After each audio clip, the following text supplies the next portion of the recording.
ഫലസ്തീനുകളെ മുഴുവൻ ഒഴിപ്പിച്ച് ഗസയുടെ നിയന്ത്രണം ഏറ്റെടുക്കുമെന്ന ഡൊണാൾഡ് ട്രംപിന്റെ പ്രഖ്യാപനത്തെ ആദ്യമായി എതിർത്ത രാജ്യങ്ങളിൽ ഒന്നാണ് ഫ്രാൻസ്. അമേരിക്കയുടെ സഖ്യകക്ഷിയായിട്ടും കടുത്ത നിലപാടാണ് ഫ്രാൻസ് സ്വീകരിച്ചത്. ഫലസ്തീനുകൾ അവരുടെ സ്വന്തം മണ്ണിൽ തന്നെ കഴിയുമെന്നും അവരെ കുടിയൊഴിപ്പിച്ചുള്ള ഒരു നീക്കവും അംഗീകരിക്കില്ലെന്നും ഫ്രഞ്ച് പ്രസിഡന്റ് ഇമ്മാനുവൽ മാക്രോൺ വ്യക്തമാക്കി. ഫ്രാൻസിന് പിറകെ ജർമ്മനിയും ബ്രിട്ടനും ഓസ്ട്രേലിയയും ഉൾപ്പെടെയുള്ള സഖ്യരാജ്യങ്ങളെല്ലാം US നീക്കത്തെ തള്ളി. ഇതോടെയാണ് ഒരു നിർദ്ദേശം മുന്നോട്ട് വെക്കുക മാത്രമാണ് ചെയ്തതെന്നും ഒന്നും അടിച്ചേൽപ്പിക്കില്ലെന്നും ട്രംപ് നിലപാട് മയപ്പെടുത്തിയത്. ഇപ്പോഴിതാ ഒരു പടി കൂടി മുന്നോട്ട് കടന്നിരിക്കുകയാണ് ഫ്രാൻസ്. ഫലസ്തീൻ പ്രദേശങ്ങൾ ഓരോന്നായി കൈയടക്കാൻ നീക്കം നടത്തുന്ന ഇസ്രായേലിനും ബെഞ്ചമിൻ നെതന്യാഹുവിനും തിരിച്ചടിയാകുന്ന തീരുമാനമാണ് ഫ്രാൻസ് കൈക്കൊണ്ടിരിക്കുന്നത്. ഏതാനും മാസങ്ങൾക്കകം ഫലസ്തീൻ രാഷ്ട്രത്തിന് തങ്ങൾ ഔദ്യോഗികമായി അംഗീകാരം നൽകുമെന്ന് പ്രഖ്യാപിച്ചിരിക്കുകയാണ് മാക്രോൺ. അടുത്ത ജൂണോടെ അന്തിമ പ്രഖ്യാപനം വരുമെന്നാണ് വിവരം. UN സമ്മേളനത്തിൽ ഫലസ്തീൻ ഇസ്രായേൽ പ്രശ്നം പരിഹരിക്കാനുള്ള നിർദ്ദേശവും തങ്ങൾ മുന്നോട്ട് വെക്കുമെന്നാണ് മാക്രോൺ അറിയിച്ചിരിക്കുന്നത്. ഫലസ്തീൻ രാഷ്ട്രത്തിന് അംഗീകാരം നൽകാനുള്ള നടപടികളിലേക്ക് നമ്മൾ നിർബന്ധമായും കടക്കണമെന്നും അദ്ദേഹം പറഞ്ഞിട്ടുണ്ട്. ഏതാനും മാസങ്ങൾക്കകം തന്നെ അത് തങ്ങൾ ചെയ്യുമെന്നും മാക്രോൺ വ്യക്തമാക്കി. ഈജിപ്ത് പര്യടനത്തിന് പിന്നാലെയാണ് മാക്രോണിന്റെ പ്രഖ്യാപനം എന്നതും ശ്രദ്ധേയമാണ്. ഗസയിൽ വെടിനിർത്തലിനായും ശാശ്വത പരിഹാരത്തിനായും മധ്യസ്ഥ റോളിൽ മുന്നിട്ടിറങ്ങുന്ന രാജ്യമാണ് ഈജിപ്ത്. പര്യടനത്തിനിടെ ഗസ അതിർത്തിയും മാക്രോൺ സന്ദർശിച്ചിരുന്നു. ഫലസ്തീൻ രാഷ്ട്ര നിർമ്മാണവുമായി ബന്ധപ്പെട്ട് സുപ്രധാനമായൊരു UN കോൺഫറൻസും ജൂണിൽ നടക്കാനിരിക്കുകയാണ്. ഫ്രാൻസും സൗദി അറേബ്യയും സംയുക്തമായാണ് സമ്മേളനത്തിന് ആതിഥ്യമരുളുന്നത്. ഫലസ്തീൻ രാഷ്ട്രത്തിന് കൂടുതൽ രാജ്യങ്ങളുടെ അംഗീകാരം ഉറപ്പാക്കുകയാണ് ഈ സമ്മേളനത്തിലൂടെ ലക്ഷ്യമിടുന്നതെന്നാണ് മാക്രോൺ വെളിപ്പെടുത്തിയത്. ആരെങ്കിലും തൃപ്തിപ്പെടുത്താനല്ല താൻ ഇത് ചെയ്യുന്നതെന്നും അദ്ദേഹം പറയുന്നുണ്ട്. ഒരു ഘട്ടത്തിൽ അതാണ് ന്യായമെന്ന് തോന്നിയതിനാലാണ് ഇത്തരമൊരു നീക്കം നടത്തുന്നത്. ഫലസ്തീനെ പ്രതിരോധമൊരുക്കുന്നവർക്ക് ഇസ്രായേലിനെയും അംഗീകരിക്കാനുള്ള സാഹചര്യം ഉണ്ടാക്കാനുള്ള ഒരു കൂട്ടായ നീക്കമാണിത്.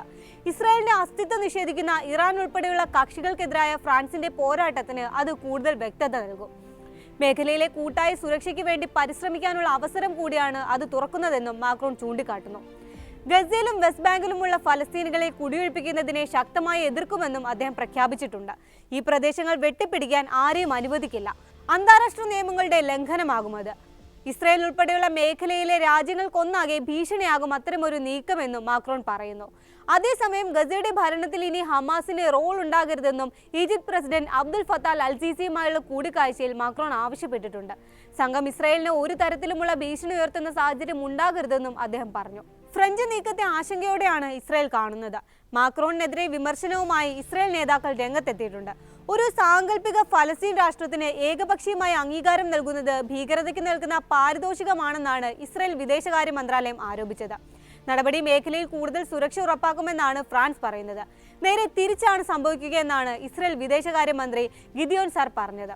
കൂടുതൽ അസ്ഥിരതയിലേക്കാണ് മേഖലയെ തള്ളിവിടുകയെന്നും മന്ത്രി വിമർശിച്ചു.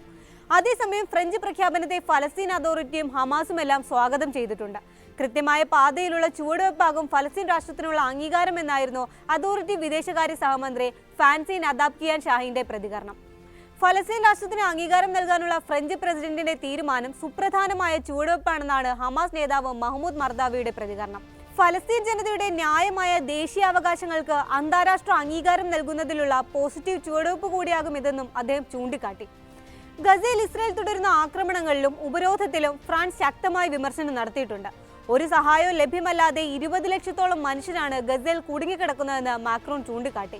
മാസങ്ങൾ നീണ്ട ഭീകരമായ ബോംബിങ്ങിൽ 10,000-ങ്ങളാണ് കൊല്ലപ്പെട്ടത്. അംഗവിഹീനരാകുകയും അനാഥരാകുകയും ചെയ്ത 10,000-കണക്കിന് കുട്ടികളുണ്ട്. അതാണ് ഗസയിലെ യാഥാർത്ഥ്യം. അല്ലാതെ ഒരു റിയൽ എസ്റ്റേറ്റ് പ്രോജക്റ്റ് അല്ല ഗസയെന്നും മാക്രോൺ വ്യക്തമാക്കി. ചരിത്രവും ഭൂമിശാസ്ത്രവും തുടച്ചു നീക്കാനാകില്ലെന്നും പറയുന്നുണ്ട് അദ്ദേഹം. രണ്ടു കാര്യങ്ങൾ മേഖലയിലെ സമാധാനത്തിന് വളരെ പ്രധാനമാണ്. ഒരു രാഷ്ട്രത്തിനും ദേശത്തിനും അതിനകത്ത് ജീവിക്കാനുമുള്ള ഫലസ്തീൻ ജനതയുടെ ന്യായമായ അവകാശമാണ് ഒന്നാമത്തേത്. അതുപോലെ തന്നെ എല്ലാവരുടെയും അംഗീകാരമുള്ള ഇസ്രായേൽ എന്ന രാജ്യത്ത് സമാധാനത്തോടെയും സുരക്ഷയോടെയും കഴിയാനുള്ള ഇസ്രായേലുകളുടെ അവകാശവും. ഇതിലേതെങ്കിലും ഒന്ന് നിഷേധിക്കുന്നത് പശ്ചിമേഷ്യയെ തന്നെ ദുർബലപ്പെടുത്തുമെന്നും കൂട്ടിച്ചേർക്കുന്നുണ്ട് ഫ്രഞ്ച് പ്രസിഡന്റ്.